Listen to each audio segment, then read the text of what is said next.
Alors aujourd'hui, on va visiter l'ex-camp de concentration de Dachau, près de Munich, toujours en Bavière. Parce que la Bavière, c'est pas que des routes romantiques, c'est aussi ça, son histoire. Et ben, on va aller voir ça. Alors les gens arrivaient, les prisonniers arrivaient ici à pied, en camion, ou alors ici il reste quelques rails devant les gens.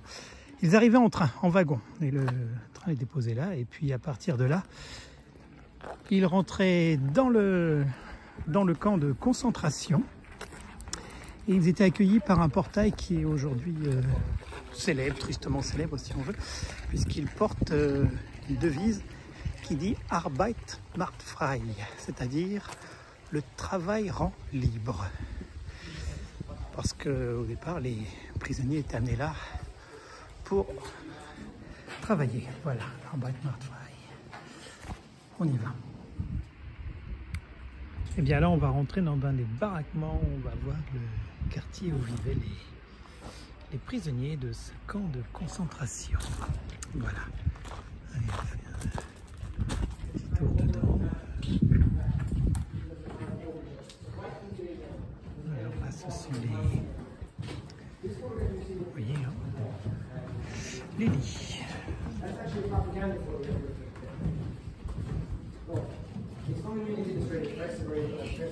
Où les gens dormaient, voilà, comme ça. Et ici, là au mur, vous avez une photo.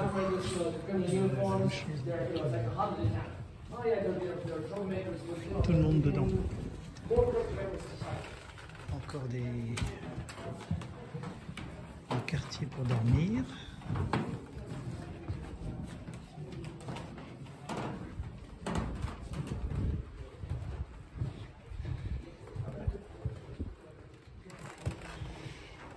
Une pièce commune où chacun devait avoir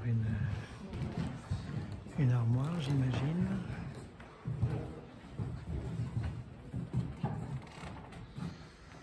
Voilà à quoi ça ressemblait.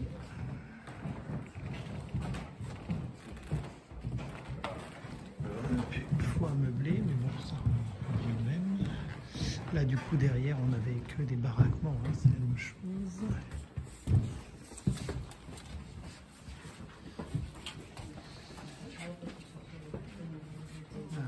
Salle de bain. Voilà.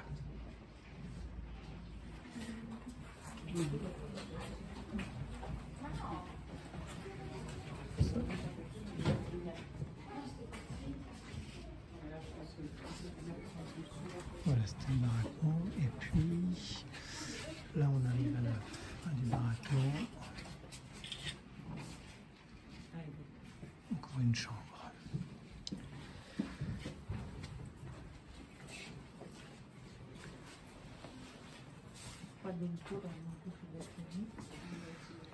Voilà, c'était la visite du baraquement, du lieu de vie des prisonniers. Alors là, une vue des baraquements, hein, tels qu'ils étaient en 1944. Et puis là, une vue du camp, vue du haut avec tous ces baraquements. Il y en avait 34 a priori, baraquements. Voilà. Voilà, ben, un petit tour d'horizon. Donc ça, c'est un des baraquements. Comme ils ont été détruits puis reconstruits, j'imagine qu'il y en avait partout derrière. Là, c'est le baraquement qu'on vient de visiter. Voilà, avec un tour et tour. Et là, le bâtiment principal de l'administration. Et dedans, il y a des expos qu'on va aller voir. Et l'entrée avec le portail Arbeit macht frei est là-bas. Voilà, on continue. Et voilà à quoi ressemblait le bâtiment de l'administration pendant la guerre. Et sur le toit, vous avez peint des grosses lettres avec des mots qui disaient discipline, sacrifice, honnêteté, obéissance, amour de la patrie, enfin voilà. Bon, bah là, vous pouvez voir une maquette du camp. Alors du coup, nous sommes, oui, mon doigt, oh, compliqué, dans le bâtiment de l'administration. Et ça, c'est le premier baraquement qu'on a visité. Et donc, il y en avait plein derrière. Voilà, le camp de concentration est là et l'entrée avec le portail est là-bas. Bon, là pour le moment je suis dans le bâtiment de l'administration. Aujourd'hui c'est une expo, hein, ça je vous laisse regarder sur internet si vous voulez des infos. Moi je me contente de visiter les lieux. Et au centre du camp, entre les baraquements, il y avait cette grande allée là, avec des peupliers où les prisonniers se rassemblaient en début de journée et en fin de journée avant de retourner à leur baraquement. Donc là, il faut imaginer que tout derrière, à chaque fois qu'il y a quelqu'une emprise au sol, c'était un baraquement ici, et puis un autre, comme on a pu le voir sur la maquette. Hein. Donc tout ça, c'était rempli de baraquements. Et devant nous, toujours la place centrale avec le bâtiment de l'administration. Alors après la guerre, on s'est aperçu que tout le monde avait souffert, qu'énormément de gens avaient souffert de la barbarie nazie. Donc après la guerre a été édifié là-bas un monument des protestants. Ici c'est un monument catholique à la mémoire des catholiques. Et ici c'est un monument juif. Voilà. Donc les religions se retrouvent au moment où les gens sont dans le deuil. Voilà, donc du coup on a les 3 religions au moins qui sont présentées ici, qui commémorent leur mort. Et en 1940, donc dès le début de la guerre, les nazis commencent par construire un premier crématorium, voilà, qui sera remplacé par le bâtiment suivant que je vous montre après. Voilà, et juste à côté du camp de concentration qui se trouve quelques mètres, et bien, il y a ce bâtiment qui abrite le crématorium avec des fours pour brûler les corps et une chambre à gaz. Bon, je vais vous montrer ça. Bon, ben voilà, ça ce sont les fours des crématoriums. Il n'y a pas grand chose à dire en fait, hein. Je vous laisserai vous renseigner si vous le souhaitez vraiment, et sinon voilà. Les fours du crématorium. Bon, et ça c'est l'entrée d'une pièce qui était déguisée en douche en fait, en salle avec des... On disait aux gens qu'ils allaient prendre leur douche. Voilà, mais en fait c'était une chambre à gaz ici. Voilà. Donc,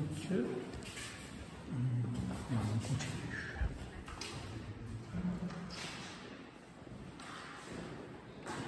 Voilà, l'entrée ou la sortie de la chambre à gaz. Alors là, on est à l'arrière du bâtiment de l'administration principale, et ce long bâtiment là qu'on va aller visiter, eh bien, il servait de prison, donc une prison à l'intérieur d'une prison, mais voilà, c'est là qu'officiaient les SS. Voilà, on va aller voir ça. Là, on est dans le couloir du bâtiment qui servait de prison aux SS, dans lequel ils gardaient leurs prisonniers pour les interroger. Alors voilà, ça c'est l'intérieur d'une cellule, hein, rien de particulier. Donc voilà, c'est ici que les SS gardaient leurs prisonniers. On continue la visite. Comme vous pouvez le voir, ce bâtiment est extrêmement long avec des tas et des tas de cellules. Hein. Donc si vous regardez, là je suis arrivé presque au bout. Mais j'ai commencé à l'extrémité là-bas, et tout ça, ce sont des cellules, à part 1 ou 2 pièces pour abriter les gardes. Alors ça, c'était le système de défense, enfin, qui empêchait les... Donc il y avait des miradors, c'est une porte d'accès, et puis du coup, pour empêcher de sortir, il y avait un premier fossé, une clôture électrifié, et puis derrière un mur de... Encore, donc avec des barbelés, voilà. C'était ce qui protégeait le camp et les empêchait, enfin protégeait le camp des évasions de prisonniers. Voilà, le camp de concentration de Dachau.